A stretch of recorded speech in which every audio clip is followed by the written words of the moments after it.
Hi everyone, so today is a little bit of a different type of video, and that's because the next thing in the course that we're going to be looking at is actually using an equation and using a formula, similar to how you would use a formula in maths when you're dealing with distance, speed and time.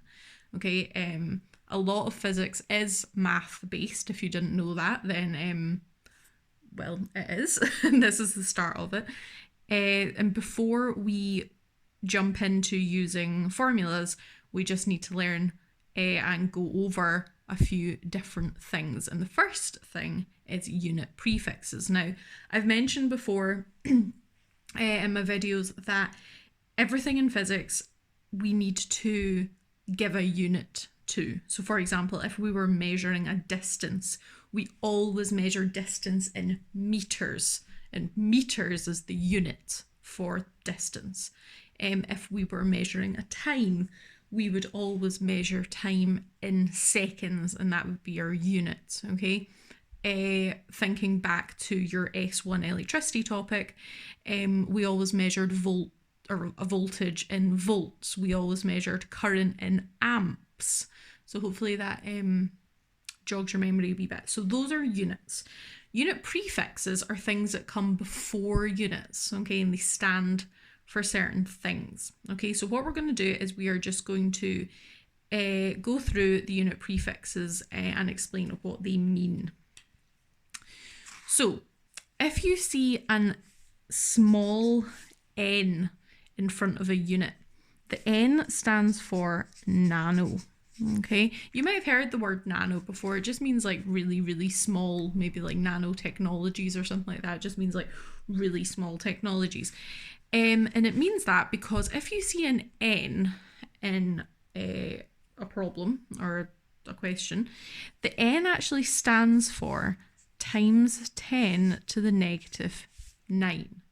Okay, now this hopefully you recognize from maths. This is scientific notation.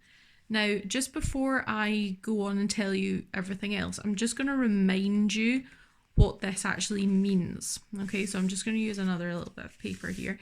So times, if I had 1 times 10 to the negative 9, what that means is I take my 1, okay, because it's 1 times 10 to the negative 9, and this negative 9 means that my decimal point has been moved 9 times this way. Okay, so my decimal point at the moment, I don't really have one, but like 1.0 is the same as 1, so we can just imagine it there. So I'm moving it 9 spaces to the left. So 1, 2, 3, 4, 5, 6, 7, 8, 9. Run out of space a little bit there. And where you've got these little humps, you just fill them in with zeros. And then your decimal point is here, so that'll be 0. So 1 times 10 to the negative 9 is actually 0.00000000001. Okay, and on the other scale, if I had 2 times 10 to the 6, let's say, okay, if you have a positive 6, that means your decimal point moves 6 places to the right. Okay, so if I had like 2, again, you can just imagine there's a decimal point there, and I move it 6 places. I go 1, 2, 3, 4, 5, 6. Then I just take the decimal point away from there and I fill in the humps with some zeros. Okay, so 2 times 10 to the 6 is actually 2 million. Okay, so we use a scientific notation, that's what this is, to represent really, really big numbers and really, really small numbers, because it would be annoying to have to like write that out all the time. Okay, right, so back to this. So if you see a value, say 5 nanovolts, that actually means 5 times 10 to the negative 9 volts. Okay, so we'll do some examples. Okay, next one's a wee bit weird because it's not a letter of our alphabet. It's actually a Greek letter. We kind of ran out of letters in physics, so we had to borrow some from the Greek alphabet. This is you can think of it as like a just a U shape, but with like a tail on the front. Okay, and it stands for micro. Okay, so again, you've probably heard of the word micro before. Again, it just means quite small. And when you see that in a problem, it means times 10 to the negative 6. Okay, when you have a small or a lowercase m, that means milli. Again, I'm sure you've heard of that, a millimeter, for example. And that stands for times 10 to the negative 3. Okay, and then so notice before I actually move on that these are like moving up in threes. Okay, then I am going to include this one. You don't usually get asked about it, but I'm just going to pop this in. Centi. Okay, again, I'm sure you've heard of it, centimeter. But it's times 10 to the negative 2. Okay, this is kind of a special one. Usually, as I said, they go up in like threes, but this one occasionally gets asked, so you might want to be able to work with it. But usually, you can kind of that 20 centimeters is 0.2 of a meter. Okay, right. So then lowercase k is kilo. Again, I'm sure you've heard of the word kilo, like kilogram, kilometer, things like that. That stands for times 10 to the 3. Okay. Then next we have a capital M. Okay, so that's lowercase, this is capital. Please be careful with that. In physics, when I say that, for example, the shorthand for distance is a small d, I'm not just using a lowercase d for the fun of it. Okay, capital D means something else, so you need to make sure you're using the right case. So capital M means mega. Again, I'm sure you've heard of the word mega before. It just means like big. Okay, so that's times 10 to the 6. And then last one, giga. If you're into technology at all, you've probably heard of the word giga. It's used a lot with like talking about like storage on your phone and computers and stuff like that. And it stands for times 10 to the 9. Okay, so this is really, really important information. I will be putting like a document together with that on the computer, but I do want you to write that down.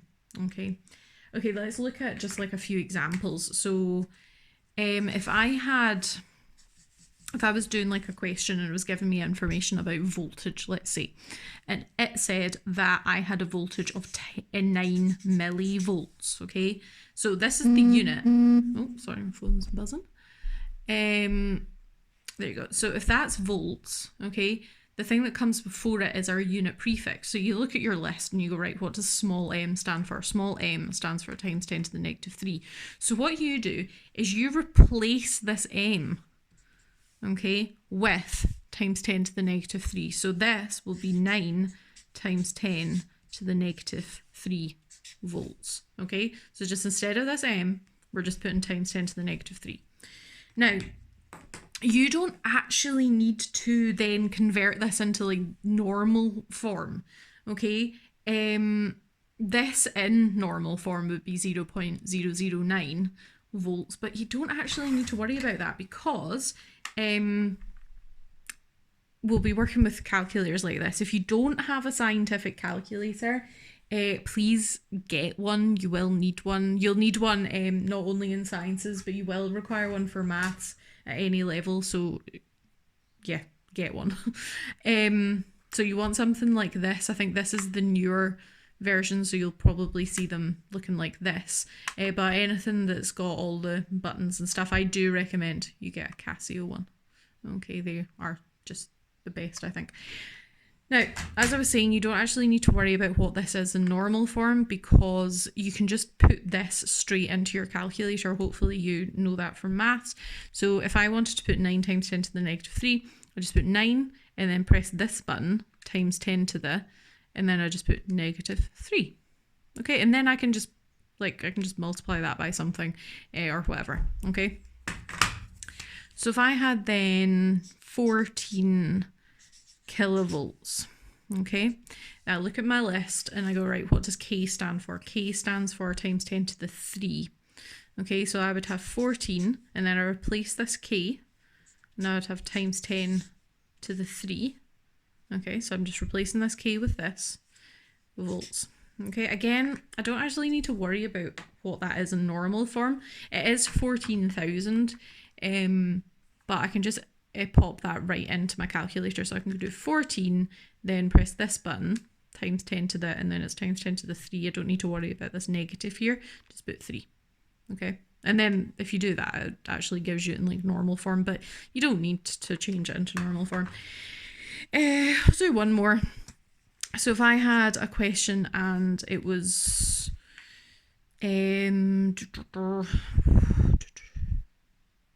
what other? We'll do well, we'll just stick with volts. Why not?